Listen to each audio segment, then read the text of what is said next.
جی دوستو، اس وقت جو کچھ بھی غزہ پٹی میں ہو رہا ہے یا فلسطینیوں کے ساتھ ہو رہا ہے اس سے ہم سب واقف ہی ہیں۔ تقریباً 3,000 کے قریب فلسطینی اس وقت شہید ہو چکے ہیں، جن میں 800 سے زائد بچے بھی ہیں۔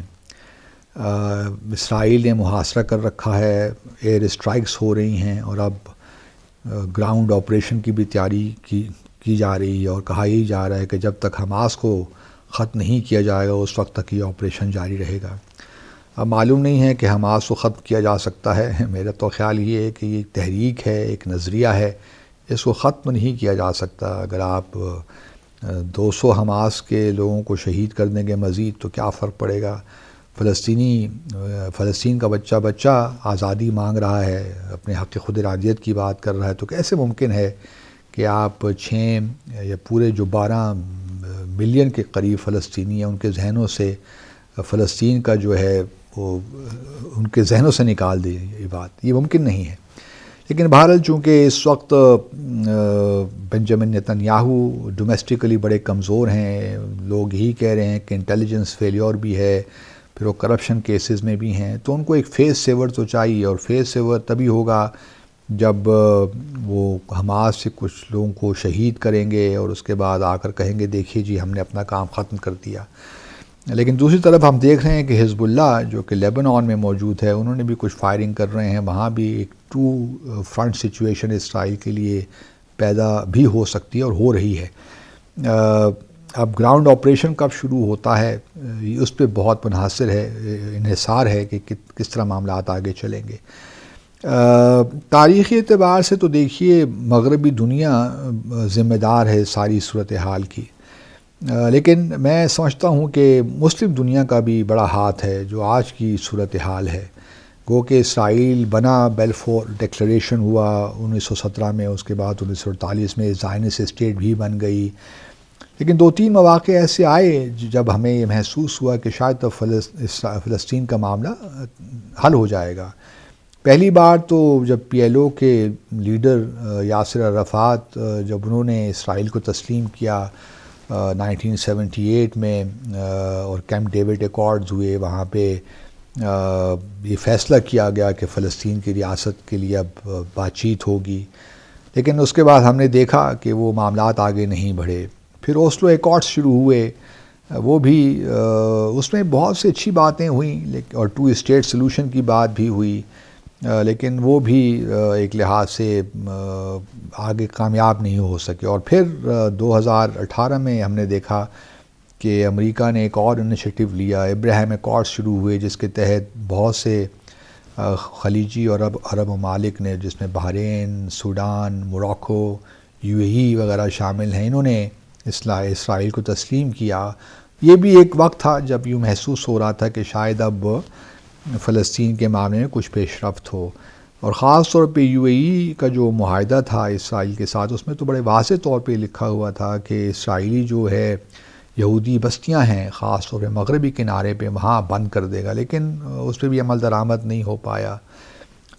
پھر پچھلے دنوں ہم نے محمد بن سلمان جو سعودی عرب کے ولی عہد ہیں اور پرائم منسٹر ہیں، ان کا ایک انٹرویو سنا۔ انہوں نے کہا کہ ہم بہت قریب ہیں اسرائیل کو تسلیم کرنے میں، اور ایک معاہدہ ہونے والا ہے، لیکن کچھ شرائط ہماری ہیں، اور جب تک وہ شرائط پوری نہیں ہوں گی اس وقت تک ہم کوئی تسلیم نہیں کریں گے اسرائیل کو۔ اور ان شرائط میں ایک شرط یہ بھی شامل تھی کہ فلسطینیوں کی زندگیوں کو آسان کیا جائے۔ اب یہ بڑی ایک جنرل سی اسٹیٹمنٹ تھی کہ کیا مطلب ہے اس سے، آسان کرنے کا کیا مطلب ہے؟ آیا وہاں کے بلاکیڈ جو پچھلے 16 محاصرہ جو غزہ پٹی کا پچھلے 16 سالوں سے ہے، تو اس کو ہٹایا جائے، کیا کیا جائے؟ یا پھر 2 اسٹیٹ سلوشن کی بات ہو رہی ہے، اس کی طرف واپس آنے کا کہا جا رہا ہے۔ اب یہ بھی انف نہیں ہے کہ اسرائیل جو ہے صرف واپس آ جائے، وہ تو 2 اسٹیٹ سلوشن کی بات تو ہوگی، لیکن وہ آیا کسی نتیجے تک پہنچیں گے کہ نہیں پہنچیں گے؟ اصل بات تو یہ ہے، اور اسرائیل اسے لیت و لال سے کام لیتا ہے، ڈیلنگ ٹیکٹکس استعمال کرتا ہے، اور پھر بات وہیں کی وہیں رہ جاتی ہے۔ لیکن میں سمجھتا ہوں کہ اب وقت ایسا آ گیا ہے کہ مسلمان دنیا کو اس وقت جو صورتحال ہے 2-3 ڈیمانڈز تو سامنے رکھنی چاہیے۔ پہلی تو یہ کہ جی اسرائیل فوری طور پر جو ہے ایئر اسٹرائکس بند کرے، اور گراؤنڈ آپریشن بالکل واپس اپنی فوجیں جو اس نے اکٹھی کر رکھی ہیں، تقریباً 1 لاکھ فوجی ہیں اور 3 لاکھ ریزروسٹس ہیں، تو ان کو وہاں غزہ کا جو علاقہ ہے بارڈر ہے وہاں سے ہٹائے، اور پھر ویسٹ بینک ہے وہاں بھی جو بلاکیڈ کیا ہوا ہے اس کو بھی ختم کرے، اور جو ہیومینیٹیرین اسسٹنس ہے اس کو جانے دے، کیونکہ اس وقت سارا معاملہ یہ ہے کہ وہاں فوڈ نہیں ہے، بجلی بھی نہیں ہے، پانی بھی نہیں ہے۔ یہ بھی مغربی دنیا کے دور معیار ہیں۔ جب رشیا اور یوکرین کو دیکھیے تو یوکرین کے بارے میں کس طرح چٹ چٹ کر بولتے ہیں کہ جی یوکرین میں یہ ہو گیا، انفراسٹرکچر تباہ و برباد کر دیا، روس نے بجلی بند کر دی، and so on and so forth. لیکن یہی کام اسرائیل مقبوضہ فلسطین میں کر رہا ہے، غزہ پٹی میں کر رہا ہے، تو کہتے ہیں کہ جی یہ تو دہشت گردی کے خلاف اسرائیل کا حق ہے کہ وہ یہ سب اقدامات لے۔ اب یہ وہ ریئل پالیٹک ہے، حالانکہ دہشت گردی تو ریاست کی جانب سے اسرائیل کر رہا ہے، کوئی موازنہ ہی نہیں ہے دیکھا جائے، کیونکہ فلسطین تو اپنی آزادی کی جنگ لڑ رہے ہیں، وہ کوئی اسٹیٹ تو ہے نہیں فی الحال، تو اور یہ بین الاقوامی قانون کے مطابق ہے، اور کوئی کمپیریزن نہیں ہے۔ تو جب تک اسرائیل کا قبضہ ختم نہیں ہوتا، اللیگل آکوپیشن، اس وقت تک یہ جدوجہد جاری رہے گی۔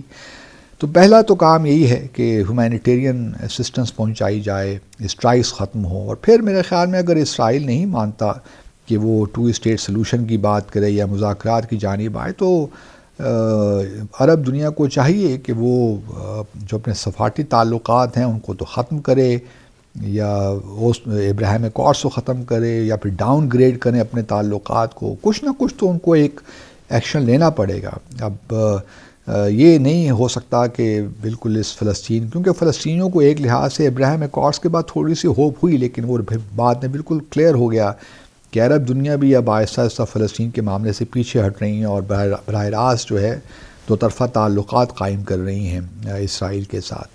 تو یہ بھی اور خاص طور پہ مشرق وسطیٰ میں جو عرب دنیا ہے ان کو خیال رکھنا چاہیے کہ فلسطین کے تنازع کو حل کیے بغیر وہاں پائیدار امن آ ہی نہیں سکتا۔